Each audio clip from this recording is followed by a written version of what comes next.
요한복음에는 총 7가지의 표적이 기록되어 있습니다. 이 표적들은 예수님을 단순하게 지금까지 보지 못했던 신기한 이적들을 행하시는 분으로 설명하고 있지 않습니다. 표적을 언급하고 있는 목적은 바로 예수님은 누구이신가? 예수님께서 행하신 일들은 도대체 무엇을 뜻하는가? 예수께서 메시아 되심을 드러내는 것이 바로 7가지의 표적입니다. 마치 예수 그리스도를 알아감에 있어서 표지판의 역할을 하는 것이 요한복음에 나온 7개의 표적인 것이죠.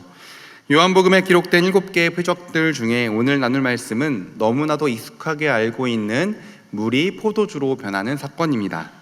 갈릴리 가나에서 혼인잔치가 열렸습니다. 서로 약혼을 한 후에 마침내 신랑이 신부를 데리러 온 너무나도 기쁜 혼인잔치가 성대하게 열렸습니다. 그런데 이 자리에 문제가 생기게 됩니다. 바로 포도주가 떨어지게 된 것이죠. 유대인들에게 있어서 결혼, 특히 신랑이 신부를 데리러 옴으로부터 시작된 혼인잔치는 굉장히 중요한 일이었습니다. 이들에게는 하루의 이벤트가 아니라 7일 동안 열리는 아주 성대한 잔치였죠. 혼인잔치를 위한 음식이 충분히 준비되었을 것이고, 특히 포도주는 혼인잔치에서 빠지지 않아야 될 중요한 요소 중에 하나였습니다. 우리가 전라도의 장례식에 가면은 꼭 있어야 된다라고 이야기하는 것들이 있죠. 홍어입니다. 이제 장례식뿐만 아니라 잔치집에도 홍어가 반드시 있다고 하는데 저는 먹지를 못합니다. 아무튼 유대인들에게는 포도주가 마치 전라도의 홍어 같은 그러한 존재였던 것이죠. 만일 음식이 떨어지거나 포도주가 떨어진다, 이거는 큰 낭패가 아닐 수가 없었습니다. 우리 같으면 그냥 음식이 다 떨어졌으니 홍어 없다고 다른 거 못 먹겠냐 라고 생각하겠지만, 혼인잔치에서 포도주가 떨어진다, 유대 문헌에 보니까 이것을 책임있게 준비했어야 할 신랑을 향해 신부 측 친척들이 송사를 걸었다라고 기록될 만큼 포도주가 떨어지는 것은 너무나도 큰 사건이었습니다. 포도주가 다 떨어졌다는 소식은 잔치 현장에 슬금슬금 퍼져가기 시작했고, 예수님의 어머니였던 마리아의 귀에도 들어갔습니다. 혼인잔치를 준비한 혼주의 입장에서는 매우 곤란한 상황이었겠죠. 그래서 마리아는 저들에게 지금 포도주가 없다, 떨어졌다라고 예수님에게 알리게 됩니다. 예수님의 반응을 보아하니 아마 마리아는 내심 예수님께서 이 문제를 어떻게 좀 해결해 주십사 하고 좀 부탁을 했던 것 같습니다. 그런데 예수님께서는 단칼에 딱 잘라서 이렇게 말씀하십니다. 요한복음 2장 4절의 말씀인데요, 예수께서 이르시되 여자여 나와 무슨 상관이 있나이까, 내 때가 아직 이르지 않았습니다. 맞는 말씀이죠. 예수님께서는 혼인잔치의 당사자도 아니고 연회장도 아니고 포도주의 관리자도 아니셨습니다. 도대체 아무 관련도 없는 예수님께서 이 상황과 도대체 어떠한 연관이 있겠습니까? 특별히 마리아는 지금 예수님에게 명목적으로 포도주가 없는 상황을 언급하면서 이 문제를 해결해 줄 것을 좀 요청하고 있는 상황입니다. 그런데 여기서 우리가 한 가지 좀 곰곰이 생각해 봐야 될 지점이 있습니다.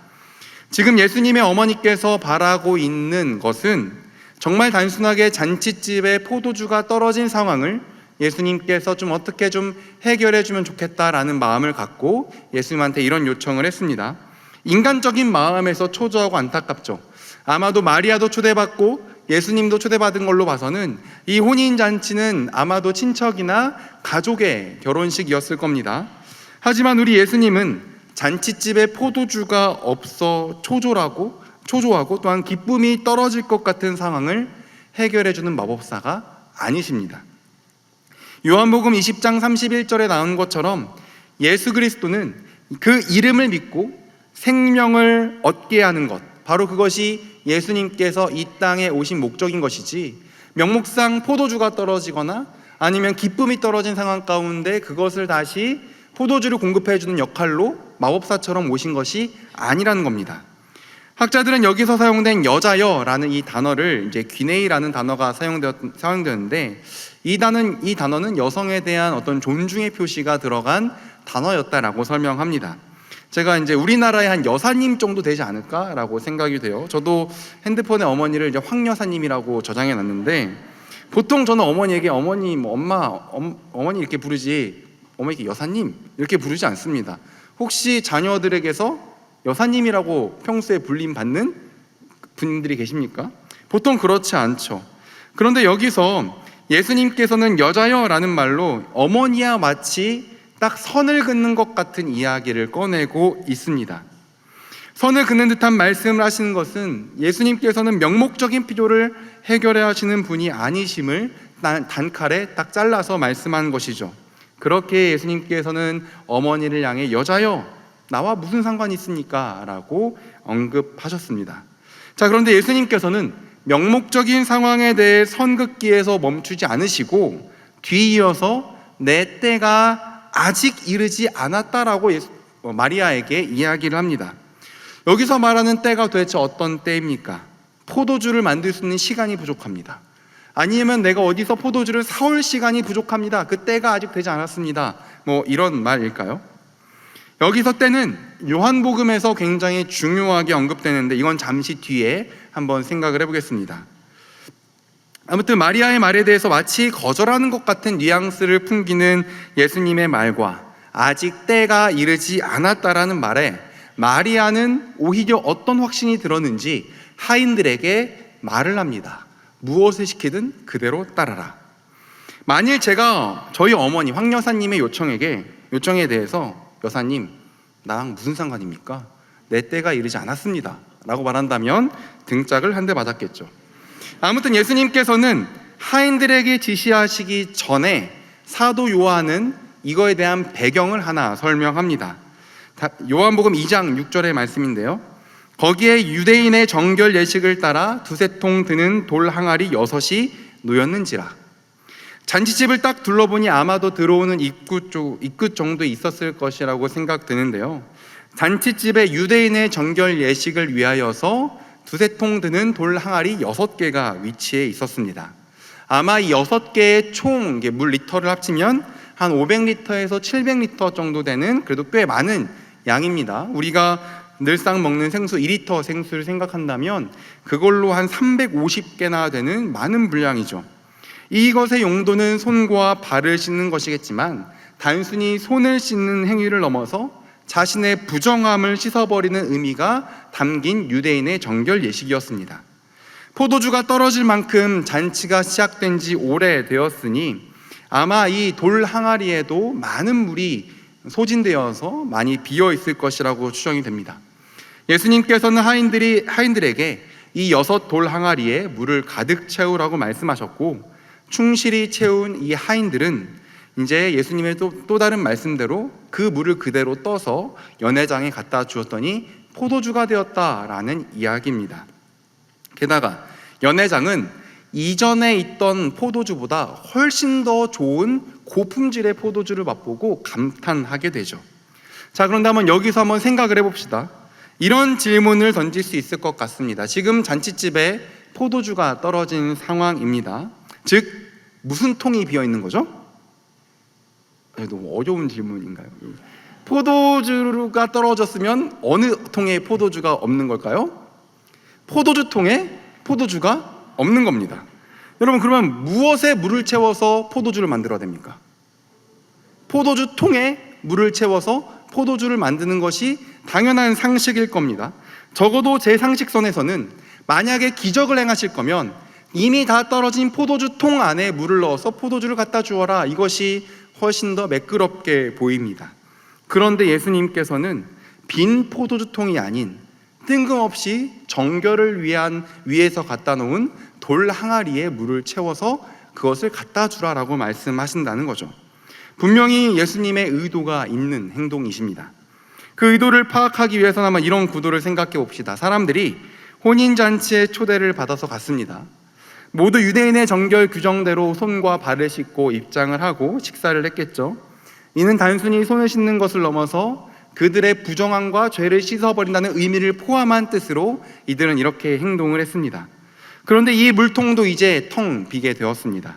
게다가 혼인잔치가 진행되던 중에 혼인잔치에 기쁨을 공급하고 함께 먹고 마시는 즐거움을 상징하는 포도주도 떨어진 상황입니다. 잔치에 정결 예식을 위한 물도 사라졌고 포도주가 사라졌습니다. 명백한 한계와 궁핍의 상태에 지금 총체적 난국을 맞이하게 된 것이죠. 그들이 그토록 따르던 정결 예식은 6돌 항아리의 물을 다 썼음에도 불구하고 혼인잔치에 어느 것 하나 도움이 되지 못한 상황이었습니다. 이런 상황 속에서 예수님께서는 포도주 통이 아닌 정결 예식을 상징하는 돌 항아리에 물을 채우시고는 그것을 포도주로 바꾸셨습니다. 그리고 이를 맛본 사람은 이전보다 더 좋은 포도주로 인하여서 더 큰 기쁨의 잔치가 시작되게 되죠. 그렇다면 예수님께서 직접 만들어주신 이 포도주는 여러분 무엇을 상징할까요? 마태복음 26장 27, 28절에는 이렇게 나와 있습니다. 또 잔을 가지사 감사기도 하시고 그들에게 주시며 이르시되 너희가 다 이것을 마시라. 이것은 죄 사함을 얻게 하려고 많은 사람을 위하여 흘리는 바 나의 피 곧 언약의 피니라. 예수님께서 마지막 만찬에서 제자들과 떡과 포도주로 성찬을 거행하시면서 말씀하시길 이것은 죄 사함을 위해 흘리는 나의 피 곧 언약의 피다라고 하면서 포도주를 자신의 피로 비유하셨습니다. 같은 맥락에서 예수님께서 유대교에서 정한 정결함을 위해 가져다 놓은 돌 항아리 6에 물을 넣으시고 그것을 예수 그리스도의 언약의 피를 상징하는 포도주로 바꾼 것은 이제 더 이상 바닥을 드러낸 유대교가 아니라 율법의 완성이자 마침이신 예수 그리스도께서 십자가 대속을 통해 진정한 죄쓰심이 무엇인지, 진정한 부정함을 씻는 것이 무엇인지를 지금 이 돌 항아리를 채우는 이런 기적을 통하여서 알려주고 계신다는 겁니다. 이것을 가리키는 것은 단순히 포도주뿐만 아닙니다. 제가 앞서 때를 한번 생각해 보자고 하지 않았습니까? 4절에서 예수님께서 어머니 요청에 대하여서 내 때가 아직 이르지 않았다라고 말합니다. 요한복음을 쭉 천천히 읽어보면 유독 그 때라는 이야기가 강조되는데요. 유대인들이 예수님을 잡으려 했을 때도 아직 때가 이르지 않아 예수님께서 잡히지 않으셨습니다. 그러다가 예루살렘에 입성하신 후에 이제 영광을 얻을 때가 되었다라고 말씀하십니다. 그 외에도 요한복음 곳곳에서 때에 관하여서 때가 되지 않았다, 때가 되었다라는 표현들이 등장하는 것이죠. 요한복음 17장 1절은 이렇게 나와 있습니다. 예수께서 이 말씀을 하시고 눈을 들어 하늘을 우러러 이르시되 아버지여 때가 이르렀사오니 아들을 영화롭게 하사 아들로 아버지를 영화롭게 하게 하옵소서. 이 말씀은 예수님께서 잡히시기 날 전날 밤 제자들에게 하신 말씀입니다. 줄곧 아직 때가 아니라 말씀하셨던 예수님께서는 17장 1절 제자들과 마지막 식사를 하는 그 자리에서는 이젠 때가 이르렀다라고 말씀하십니다. 따라서 예수님께서 말씀하시는 때, 여자여 내 때가 이르지 않았다라고 말씀하신 그 때는 바로 십자가에 달려 죽으시는 바로 그 때이죠. 십자가에 달리셔서 하나님의 영광을 보이실 때가 아직은 오지 않았기 때문에 예수님께서는 마리아를 향해 내 때가 아직 이르지 않았다라는 말씀을 하셨던 겁니다.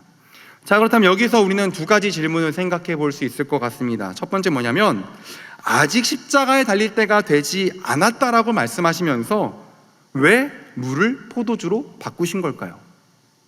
물이 포도주로 변한 사건이 그리스도의 피 흘림을 통한 새 언약을 보여주는 것이라면 때가 이르지 않았다는 말씀에 걸맞게 아무것도 행하지 않으셔야 되는 거거든요.